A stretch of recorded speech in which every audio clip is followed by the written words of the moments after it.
আজকের গল্প গাঁওকোর, কলমে সায়নদীপা। Oh no please. ওপান্ত থেকে চিৎকারটা ভেসে আসতেই চমকে ওঠে সেদিকে তাকায় রিশা। দেখে গাড়ির সঙ্গে বাঁধা একটা গরু শিং উঁচিয়ে খুব ঘষছে মাটিতে, আর তার সামনেই প্রপাত ধরণীতলে পড়ে আছে অনিকা। চিৎকারটা ওরই গলা থেকে বেরিয়েছে। দেবদত্ত ছুটে গিয়ে মাটির থেকে তুলে নেয় ওকে। পায়ে পায়ে সেদিকে এগিয়ে যায় রিশা। কি করে পড়লে ওখানে? আমি তো জাস্ট এই কার্টারটার একটা ছবি নিতে গিয়েছিলাম, আর তাতেই ও খেপে গেল। ভয়ে কাঁপতে কাঁপতে কথাগুলো বলল আনিকা। রিল্যাক্স। আনিকার পিঠ চাপড়ে সান্ত্বনা দেওয়ার চেষ্টা করে রিশা। কিচ্ছু হয়নি, ডোন্ট ওয়ারি। আনিকা একটু স্বাভাবিক হয়ে আসতেই ওর কাছ থেকে সরে আসে রিশা। মাথাটা ঘুরিয়ে ঘুরিয়ে দেখতে শুরু করে গ্রামটাকে।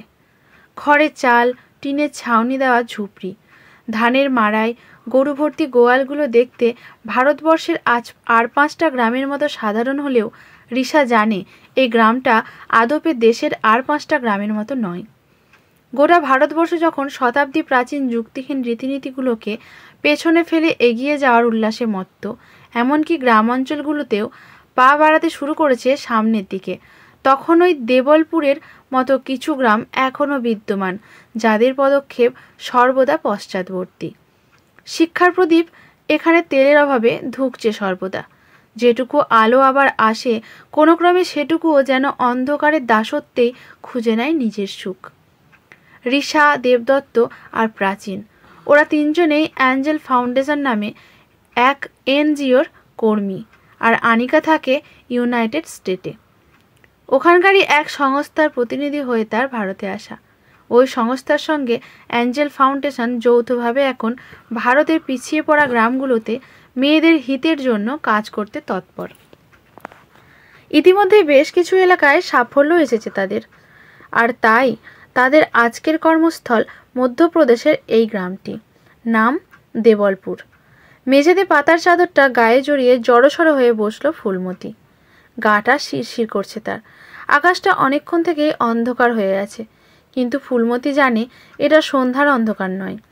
এখন শেষ দুপুর কিংবা বড়জোর বিকেল হতে পারে, কেননা আইখানিক আগেই এই ঝুপড়ির সামনে খাবার আর জল রেখে গেছে। অন্ধকারটা যত বাড়ছে ততই ঝুপড়ির পিছনে থাকা ঘন জঙ্গলটা থেকে হরেক রকম আওয়াজ ভেসে আসছে প্রতি মুহূর্তে। মাঝে মাঝে সে আওয়াজের তীব্রতা এতটাই ভয়ঙ্কর যে কেঁপে কেঁপে উঠছে ফুলমতি। তলপেটে চিনচিনে ব্যথাটা আজও গেল না। আই অবশ্য বলেছিল অন্তত দিনে 3টে লাগবে ব্যথাটা যেতে, আর আজ তো সবে 2 দিন। এখনও একটা পুরো দিন সহ্য করতে হবে এই যন্ত্রণা। কিন্তু পেটের ব্যথাটা চলে গেলেও অন্য যন্ত্রণাটা কি মিটবে আদৌ? আই তো বলেছে এবার থেকে প্রতি মাসে 5 দিন তাকে কাটাতে হবে এই গাঁওকোরে। এতদিন সে দেখতো আই, চাচি সবাই মাঝে মধ্যেই যেন বাড়ির থেকে কোথায় চলে যেত কয়েকদিনের জন্য। সেই সময় খুব মন খারাপ করতো ফুলমতির, কিন্তু সে জানতো না ওরা কোথায় যায়। কাউকে জিজ্ঞাসা করে উত্তর পায়নি কোনোদিন। খুব কৌতূহল হতো তার জানার জন্য। কেউ উত্তর না দিলে ঠোঁট ফুলিয়ে বসে থাকতো সে, কিন্তু আজ যখন অবশেষে সেই উত্তরটা পেল, তখন মনে হচ্ছে যেন না জানলেই ভালো ছিল সব। খুব কষ্ট হচ্ছে তার, ভীষণ কান্না পাচ্ছে। কাল আসার পর থেকে যে কতবার কেঁদেছে তার ইয়াত্তা নেই। সবচেয়ে বেশি ভয় করছিল তো রাত্রে। সারা রাত 2 চোখের পাতা এক করতে পারেনি সে। শুধু মনে হচ্ছিল এই বুঝি ঝুপড়ির নড়বড়ে দরজাটা ভেঙে কোনো কল্লা ভাল্লু ঢুকে পড়ল। আর যখনই মনে পড়ছে আর কিছু পড়েই রাত নামবে, তখনই ভয়ে ওর গলাটা শুকিয়ে কাঠ হয়ে আসছে। তাকে এখানে ছেড়ে দিয়ে যাওয়ার আগে চাচি বলেছিল ফুলমতির ভাগ্যটা খুব খারাপ, তাই তো প্রথমবারেই কোনো সঙ্গী পেল না এখানে থাকার জন্য। কোনো ক্রমে উঠে বাঁশের নড়বড়ে দরজাটা একটু ঠেলে বাইরের দিকে উকি দেয় ফুলমতি। দেখে সারা আকাশটা কালো মেঘে ছেয়ে গেছে। সনসন করে বাতাস বইছে চারিদিকে, আর তাতেই সামনের মাঠের মধ্যে বিক্ষিপ্তভাবে পড়ে থাকা জিনিসগুলো গোল হয়ে পাক খেতে খেতে ছুটছে এদিক সেদিক। জঙ্গল থেকেও আওয়াজ উঠছে বেশ ভালো রকমই। ঝুপড়ি থেকে বেরিয়ে এলো সে। এরকমই সময়টা ফুলমতির বড্ড প্রিয়।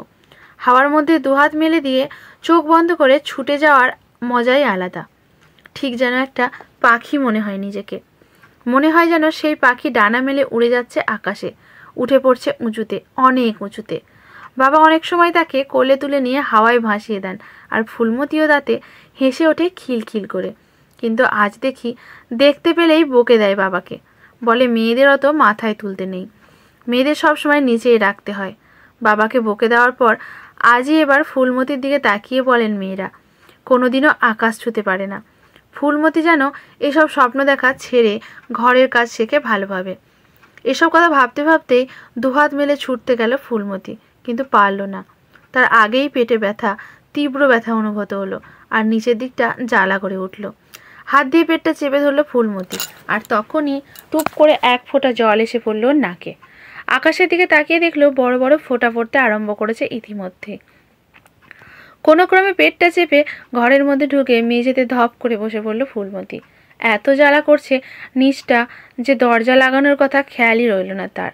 আচমকা একটা পাতা উড়ে এসে ঘরের মধ্যে ঢুকে পড়তে তখন ফুলমতির খেয়াল হলো দরজাটা লাগানো হয়নি।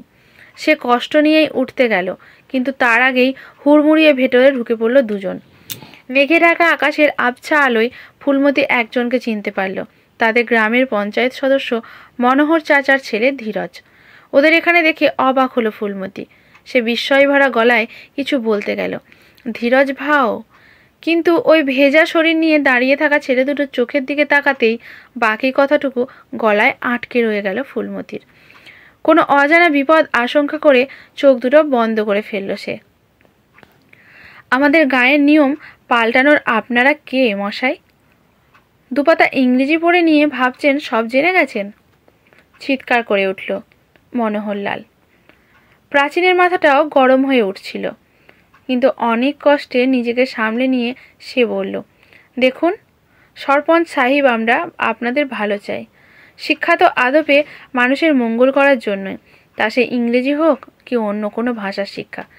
আপনি আমাদের কথাটা বোঝার চেষ্টা করুন। আপনারা যেটা করছেন সেটা রিডিকুলাস, ইললজিক্যাল, এক্সট্রিমলি আনহাইজিনিক। জানেন মাসিকের সময় মেয়েদের কতটা যত্নে রাখতে হয়? বিদেশে গিয়ে দেখুন মাসিক নিয়ে এরকম কোনো ট্যাবু নেই। তারা আর 5টা সাধারণ দিনের মতোই কাটায় এই সময়টা, আর তাতে তাদের বা কারোর কোনো ক্ষতি হয় না। প্রাচীনের কথা শেষ হওয়ার আগেই উত্তেজিতভাবে কথাগুলো বেড়ে ফেলল আনিকা, আর তাতেই আরও খেপে গেলেন মনোহরলাল। খুব বিদেশ দেখাচ্ছেন না? এ আমাদের পূর্বপুরুষরা বলে গেছেন মেয়েরা এই সময় অপবিত্র থাকে। এই সময় ওরা যদি সংসারে থাকে, ছুতমার করে, তাহলে সংসারে ঘোর অমঙ্গল নেমে আসে।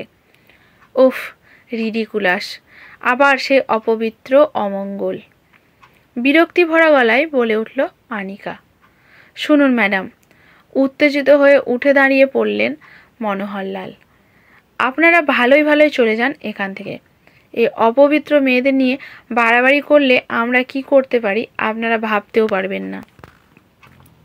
কি ভেবেছেন কি মেয়েদের ভুল বুঝিয়ে আমাদের গ্রামের সর্বনাশ করবেন? এই সময় মেয়েদের ঘরে রাখলে ওরা পুরুষকে ছুঁয়ে দেয়, যদি কি তখন কি হবে? এতক্ষণ পেছনে দাঁড়িয়ে ওদের সব কথোপকথন শুনছিল রিসা। এবার আচমকায় সামনে এগিয়ে এলো, প্রশ্নটা করলো সে। ওর গলার স্বরের মধ্যে এমন কিছু ছিল যা ক্ষণিকের জন্য হলেও নাড়িয়ে দিল মনোহরলালের আত্মবিশ্বাস। লোকটা একটা ঢোক গিলে নিয়ে বলল, এই সময় মেয়েরা ছুঁয়ে দিলে ছেলেরা অসুস্থ হয়ে পড়ে, মারাও যেতে পারে। তাই তাহলে তুমি কি করে এখনো বেঁচে আছো মনোহর কাকা? ব্যঙ্গের সুরে মনোহরলালের দিকে কথাগুলো ছুড়ে দিল রিসা। চমকে উঠল উপস্থিত সকলেই। দেবদত্ত শুধু অস্ফুটে একবার বলে উঠল রিসা, কিন্তু বাকি কথাখানা অব্যক্তই রয়ে গেল। তার আগেই মনোহরলাল বলে উঠলেন, মানে কি বলতে চাইছো? কি? ফুলমতিকে মনে পড়ে কাকা? ফুলমতি? গুঞ্জন শুরু হলো পঞ্চায়েত সদস্যদের মধ্যে। ফুলমতি, এই গ্রামেরই কৈলাস পরিয়ার মেয়ে ফুলমতি, যাকে তোমার ছেলে ধীরজ নৃশংসভাবে ধর্ষণ করেছিল। শেষ কথাগুলো বলতে বলতে চেঁচিয়ে উঠল রিসা। সবাই অবাক হয়ে ওর দিকে তাকাতেই মনোহরলালও চিৎকার করে উঠলেন, মিথ্যে মিথ্যে, এই মেয়েটা মিথ্যে বলছে। সবাই জানে যে কৈলাসের মেয়েটার চরিত্র ভালো ছিল না, শুধু উইচিংয়ের মতো উড়ে বেড়াতো। ওই সেদিন আমার ছেলেটাকে একলা পেয়ে ঝাঁপিয়ে পড়েছিল ওর গায়ে। সত্যি? একটা 10 বছরের বাচ্চা মেয়ের গায়ে কীরকমভাবে কলঙ্ক চাপিয়ে দিতে পারো তোমরা? একটা 10 বছরের বাচ্চা যে ঠিক করে জানতও না যে তার সাথে কি হচ্ছে, কেনই বা তাকে বাড়ি ছেড়ে অত দূরে ওই নির্জন জঙ্গলের ধারে গিয়ে একলা থাকতে হচ্ছে? সেই মেয়েটা তোমার অত বড় ছেলেকে বিপদে চালিত করছিল বলতে চাও? সত্যি? সে তো বুঝতেও পারেনি তার অতি পরিচিত ধীরজ ভাও কী করেছে তার সাথে। সে শুধু অনুভব করতে পেরেছিল এক নারকীয় যন্ত্রণা, যে যন্ত্রণার কথা শব্দে বর্ণনা করা যায় না। কথাগুলো বলতে বলতে গলার স্বরটা জড়িয়ে এলো রিশার। তখনই পঞ্চায়েতের একজন বলে উঠলেন, কিন্তু আপনি ফুলমতির কথা জানলেন কি করে? উত্তর দিল না রিশা। তার আগেই মনোহরলাল আত্মপক্ষ সমর্থনের জন্য গলা চড়িয়ে বলে উঠল, ওই মেয়েটাকে ছুঁয়েছিল বলে আমার ধীরজ কেমন অসুস্থ হয়ে পড়েছিল, তাকে মামা বাড়ি পাঠিয়ে দিতে হয়। গায়ের সবাই সাক্ষী আছে। মিথ্যে কথা, স্রেফ মিথ্যে কথা। তুমি আর তোমার ছেলে মিলে অসুস্থতার নাটক করেছিলে কাকা। কিচ্ছু হয়নি তোমার ছেলের। ওর কুকীর্তি ঢাকতে তোমরা অসুস্থতার নাটক করে ফুলমতিকে গ্রাম ছাড়া করেছিলে। গর্জে উঠল রিশা। আর কাকা, ফুলমতির ছোঁয়ায় যদি অসুস্থ হওয়ারই ছিল, তাহলে তুমি কেন অসুস্থ হলে না? মানে? বিস্ময় আর খানিক ভয় মিশ্রিত গলায় প্রশ্নটা করল মনোহরলাল। দৃঢ় গলায় রিশা উত্তর দিল, মানেটা তুমি ভালোই জানো কাকা। মনে পড়ে যেদিন মেয়েটা প্রথম ঋতুমতী হয়ে গাঁও করে গিয়েছিল? সেদিনই দুপুরে তুমি কোনো কারণে ওই পথ দিয়ে যাচ্ছিলে, আর তোমার পেছন পেছন তোমাকে ছোবল মারতে ছুটেছিল এক কাল নাগিনী। অন্যদিকে ওই আকাশ ছোঁয়ার স্বপ্ন দেখা চঞ্চলামতী মেয়েটাই সেদিন ওই দৃশ্য থেকে দুবার না ভেবে ঝাঁপিয়ে পড়েছিল তোমাকে বাঁচাতে। তার সঙ্গে থাকা ছোট্ট ছুরির জোরে শেষ করে দিয়েছিল ওই কাল নাগিনীকে। এদিকে তুমি তো তাকে ধন্যবাদ দাও তো দূরের কথা, পালিয়ে এসেছিলে সেখান থেকে। বেমালুম চেপে গিয়েছিলে এই ঘটনার কথা। এবং শুধু তাই নয়, এই একদিন পরেই যে মেয়েটা তোমার প্রাণ বাঁচিয়েছিল, তাকে গোটা গ্রামের সামনে বিনা অপরাধে চরম লাঞ্ছিত করে গ্রাম ছাড়া করেছিলে। আচ্ছা কাকা, সেদিন তোমাকে বাঁচানোর সময় তো তোমাকে ছুঁয়ে ফেলেছিলাম, তাহলে তোমার কিছু হলো না কেন? পারবে এর উত্তর দিতে? কে তুমি? ফুলমতি? হ্যাঁ, আমি সেই ফুলমতি, যাকে তোমার অমানুষ অত্যাচার করে গ্রাম ছাড়া করেছিলে মাত্র 10 বছর বয়সে। আমি সেই ফুলমতি। আমার ভাগ্য ভালো ছিল বলে সেদিন অসহায় অবস্থায় আমাকে উদ্ধার করেন এক সহৃদয় ব্যক্তি। তোমাদের দেওয়া শাস্তি আমার জীবনে হয়তো আশীর্বাদ হয়ে নেমে আসে, কিন্তু সত্যিই কি তাই? সেদিন থেকে এখনও অবধি প্রতিটা রাতেই যেন সেই ভয়াবহ দুঃস্বপ্ন তাড়া করে বেড়ায়। একটু অন্ধকার দেখলেই বুকটা কেঁপে ওঠে, আর কোনোদিনও বৃষ্টি নামার আগে পাখির মতো উঠতে পারিনি। গলাটা আবার যেন বুঝে এলো রিশার। আর তাই তো এই সংকল্প নিয়েছিলাম, একদিন ফিরব এই দেবলপুরে, ভেঙে ফেলবো তোমাদের এই ভণ্ড প্রথার নামে অনাচার। দেবলপুরের মেয়েরাও আকাশ ছোঁবে কাকা, এই আমি কথা দিলাম। রিশার কথাটা শেষ হতেই এক অদ্ভুত নিস্তব্ধতা নেমে এলো গোটা জায়গাটা জুড়ে। কারোর মুখে কোনো কথা ফুটল না আর। সবাই শুধু চেয়ে দেখল এই প্রত্যন্ত গ্রামের বুকেই জন্মানো মেয়েটার চোখে এক আকাশচুম্বী দৃঢ়তা। আজকের গল্পটি এখানেই সমাপ্ত। ভালো লাগলে লাইক, শেয়ার, কমেন্ট করে পাশে থাকবেন। ধন্যবাদ।